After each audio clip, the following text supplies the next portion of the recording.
Hello everyone, my name is Jayan and today we are the 1st of August and this will be the 143rd video that I'm talking to the camera to prepare for my Casper test. As today, so first of all, I went through a lot of things today. So first we started the day with driving. I visited Saint-Jean-de-Richelieu for the first time and it was a really nice region. It was good military base. I almost ran over the military base, causing a scene because the exit and the entry was so close, and it's the first time there was no sign. Um, so I got stopped by the by the army guards or something like that. But yeah, I quickly they quickly realized that I'm not an offender. I just want to interview. I have suited up and everything. So yeah, that was a very funny story. So also after that, we went through the interview. The outcome came out very positive. So I already received an email saying that I've passed the first round of selections, and I will have to pass my physical test, things like that. Let's see if they will be able to offer me a good offer. Because I'm still very interested in working with the army population, giving classes, things like that. It sounds really fun. After that, we went to work. So went all the way from Saint Jean to Montreal, um, downtown, and we spent the day there until 4 p.m. And I had another interview with the hospital. So the interview I think went so-so, but it's not. It feels like it's not for the interviewer to decide whether to move on or not. So I haven't had any response yet.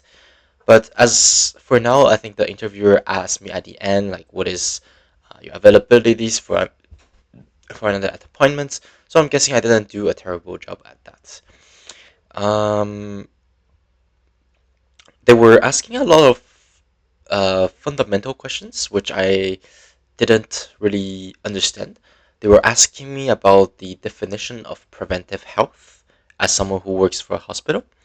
And also, they were asking about what are the similarity between my job currently and being an ergo.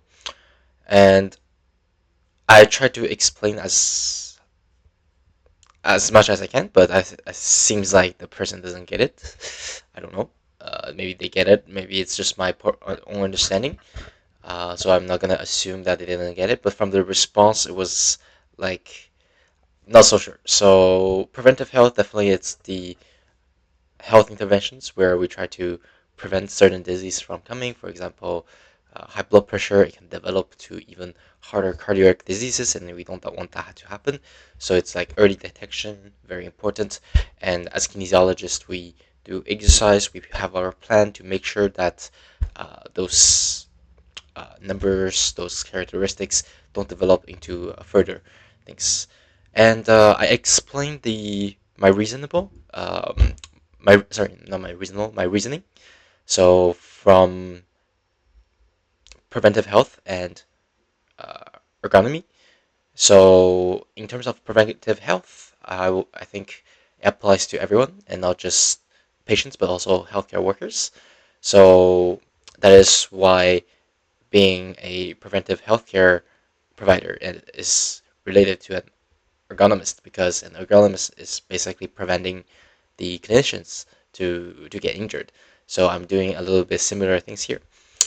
And yeah, so I'm just a little worried that I never worked as a professional ergonomist before, but I have all the knowledge and degree for that. Um, I think I will just have to convince the real ergonomist that's gonna interview me later on, if that happens, of course, that I have the relevant knowledge and I'm ready to adapt if there's anything that comes up. And so today it was a very and after that we did also train. So the training wasn't great. I was doing incline dumbbell presses with 50 and I'm almost dying after 8 reps. Usually I can do 70, so that's 40 pounds less. And a dumbbell exercise which is a lot. So we're gonna try to build that back. Also, I want to twist my training a little bit with the force evaluation that is coming up next week. I think I want to be strategic in my training. I want to do a little deload, small deload to make sure that I have my peak performance there. And yeah, so I finished the day around 4, worked out 5:30, and I came home at 6:30. Right now, I've done my meal prep for tomorrow. I have done all the chores. So I've done everything. So this is the last thing of the day, and after that, I pass out. So here we go. The Casper prep. Today, the scenario is that one of your coworkers who has been reliable in the past have not showing up for work to work recently. You've noticed they've been acting withdrawn and distant in the office, and you suspect that they might be struggling with depression. As a colleague who cares about their well-being, you want to address the situation, but you also respect their privacy. Your boss has asked you about their absence, and you're unsure about how much to share. Okay, so I have 30 seconds to reflect.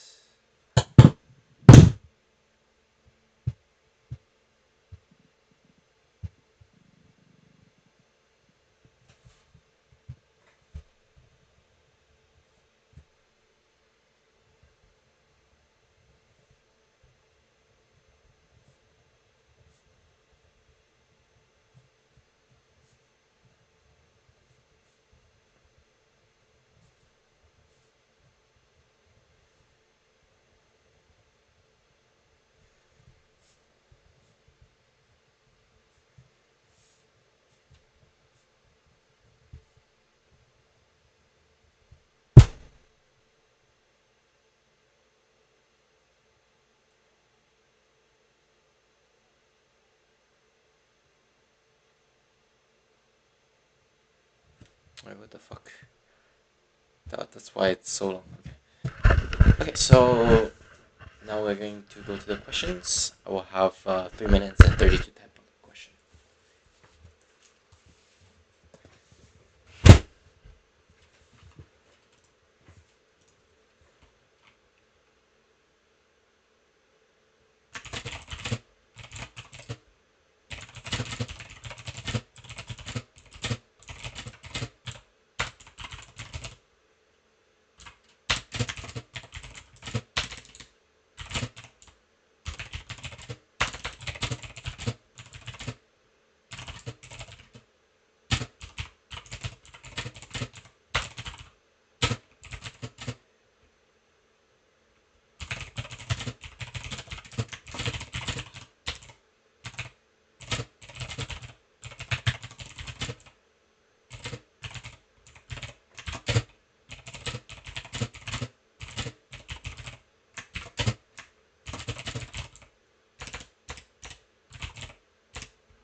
Nice.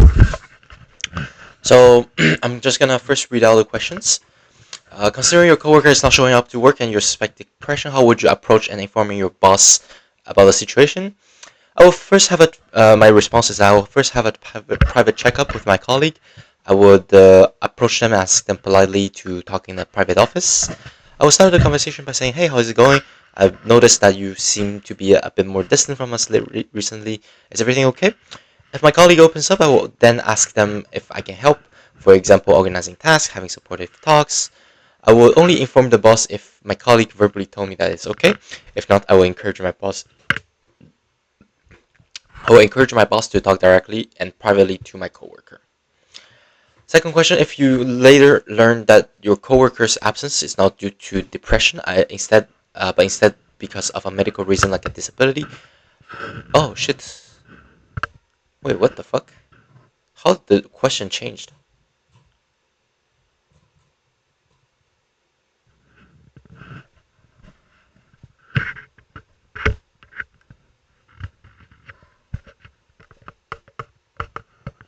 Wait, this question changed.